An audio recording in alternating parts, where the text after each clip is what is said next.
अंशकालीन स्त्री परिचरांचे जिल्हा परिषदेसमोर धरणे आंदोलन।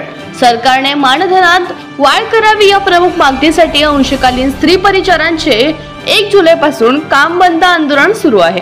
सरकारकडे अनेक निवेदने देऊनही सरकारने दखल न घेतल्यामुळे C2 संघटनेच्या नेतृत्वात जिल्हा परिषदेसमोर धरणे आंदोलन करण्यात आले।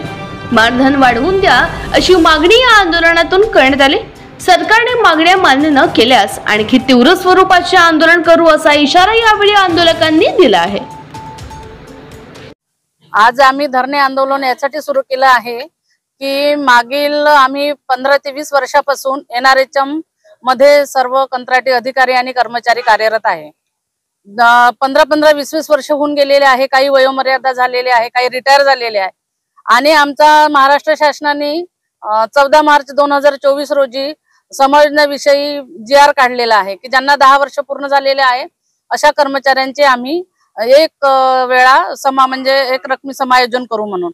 परंतु आता 1.5 वर्ष होऊन गेले तरी सुद्धा अजूनपर्यंत शासनाला जाग आलेली नाही आहे आणि आमचा अजूनपर्यंत कुठलाही ऑर्डर काढलेला नाही। फक्त 2 कॅडरचे ऑर्डर काढलेले आहे, एक आहे चपराशी आणि दुसरे आहे ड्रायव्हर।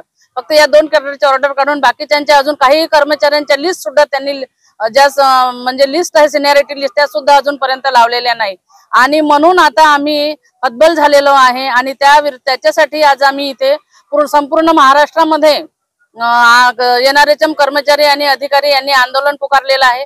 जोपर्यंत आमचा मागण्या मान्य करत नाही आणि आम्हाला ऑर्डर मिळत नाही तोपर्यंत आता आम्ही इथून हटणार नाही आहे।